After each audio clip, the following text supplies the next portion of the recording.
Matt and Nikki here. Just gonna do a super quick video. Try to keep this 2-3 minutes long.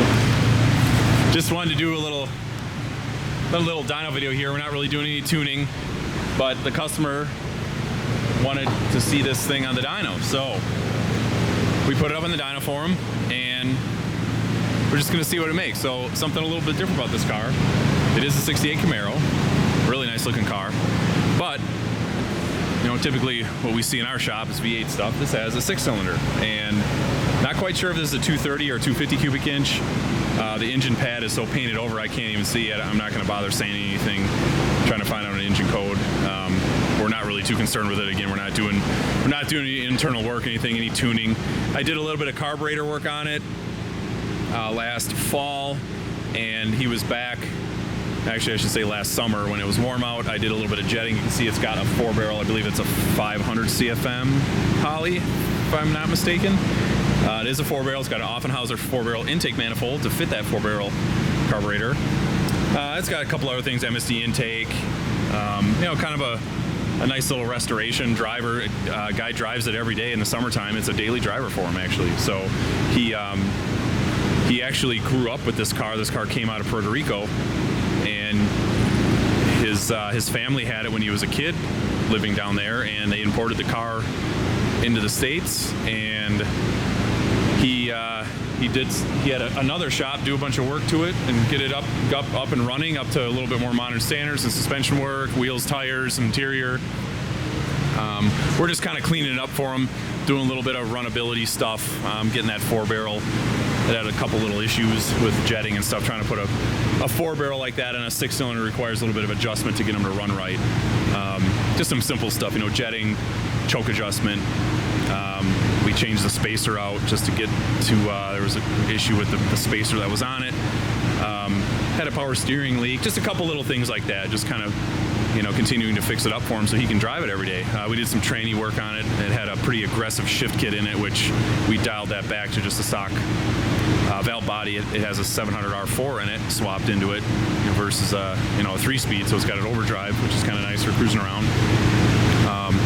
But yeah, otherwise, you know, cool piece. It's not something you see every day. You know, in the world of car shows and restorations, we're always seeing, you know, big block Camaros and small block Camaros. You know, you hardly ever see the 6-cylinder stuff that somebody's, you know, paying attention to. So I think it's cool, something a little different. And he just wanted a little video and a little dyno pull. I'm gonna do a couple pulls on it. I did a couple already, just kind of warm it up, make sure it ran through the gear okay, and didn't we didn't have any weird vibrations or anything. I didn't go crazy on the street with it when I was driving it. So I'm not even gonna set the camera down. I'm just gonna keep rolling here. I'm gonna turn the fans on, and we're gonna hop in.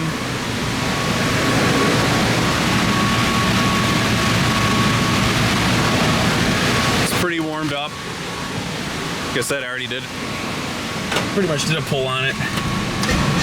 Starts up real nice now though. I'll wait for that choke to shut.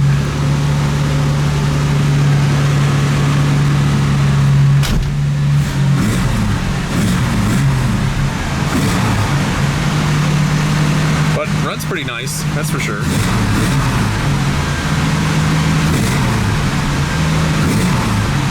I actually ended up jetting that carb down. I had to, the primaries were, I have to go off the top of my head because I did some of that last summer, and the primaries were like 61s or 62s, and the secondaries were something just obnoxiously big, like 80.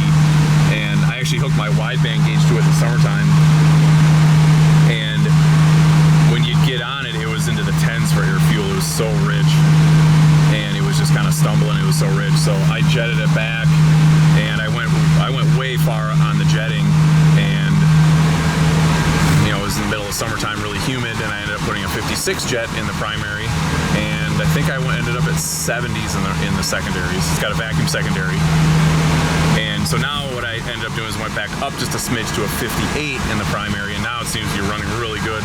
It's, you know, today we had about a 50-degree day. I took it out, and it runs really good in that air. Since he drives this thing kind of spring to fall, I gotta kind of get it dialed in for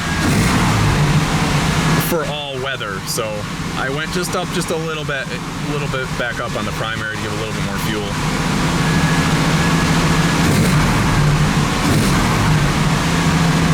And I might close that or open that choke up just another notch. It's hanging up a little bit here on the high. Oh, there it goes. All right, so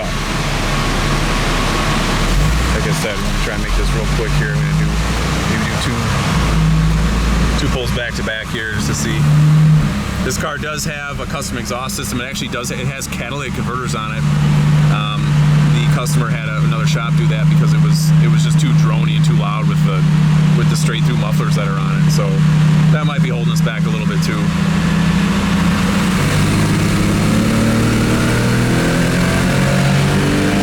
Take it up to about 4,500.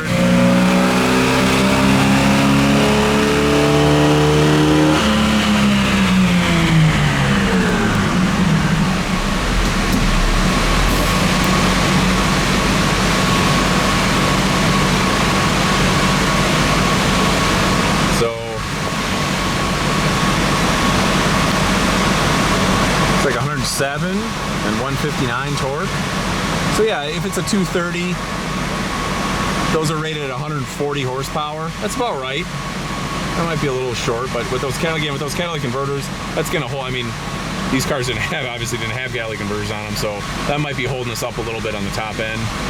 I mean, the torque is up where the torque should be. The power's a little short, even with that 4-barrel. I'm gonna pull it again just to see if it improves at all.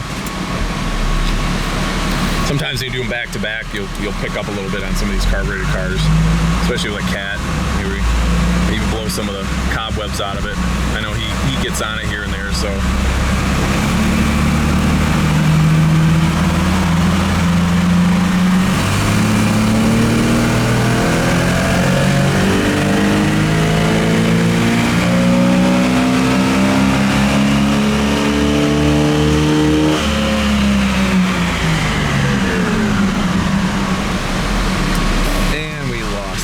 So, okay.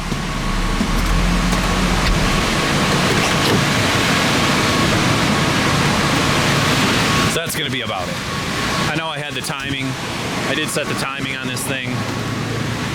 So I know we're there on the timing. Let's click these off. Leave those other ones running. Keep the shop aired out. But there you go. Kind of a neat little quick dyno. Just to kind of see. The other thing too, when these things were rated at 140, those were, I'm in a standard correction factor. Those were an old, back when they were doing that stuff in the 60s, that was a gross rating even. So that wasn't even a correction factor at all. Where standard, I'm actually correcting standard and SAE, both correction factors, and a lot of guys run SAE correction. We use standard. Out of our competitors use standard, so we use standard. SAE read a little lower, read probably 5 horsepower lower on this particular vehicle. But back when, in the 60s, when the auto manufacturers were rating these things at 140, that was a gross figure. There was no correction applied. So in the 70s, during the oil deal, and everything started going to an SAE correction, all the power figures dropped. Because then they started rating them at it. They had basically an SAE correction on them. So there was a different SAE correction back then than there is now, but it still was a correction factor, and then dropped all the power ratings and everything. So it's probably not far off where it should be. That's right about where it should be. In my personal opinion, this, the 4-barrel carburetor on something that's completely stock on a small cubic inch motor is probably not really doing anything. I would bet that it'd make the same power, maybe even more, with a 2-barrel. Just in my experience with this stuff, with carburation, there's a limit to how much you can, how big you can have the carburetor before you're really just losing atomization. The airspeed through the Venturis is just too slow, and you actually lose power because the fuel is not atomized as well. But the car runs really good. It starts good, drives down the road nice. So it's a nice little piece. But yeah, just a quick video. Kind of do a little walk around quick on it again. It is a really nice looking car. I really like the color. It's got a real nice metallic to it in the sun. All the trim and chrome and stuff on it look really nice. So guys aren't 6-cylinder fans. I know maybe some of you guys like seeing V8s in these, but can't really beat a first-gen Camaro. It's got that nice classic line to it. So anyway, just a quick video. Thanks for watching, guys, and like always, stay tuned for more dyno videos. Talk to you later.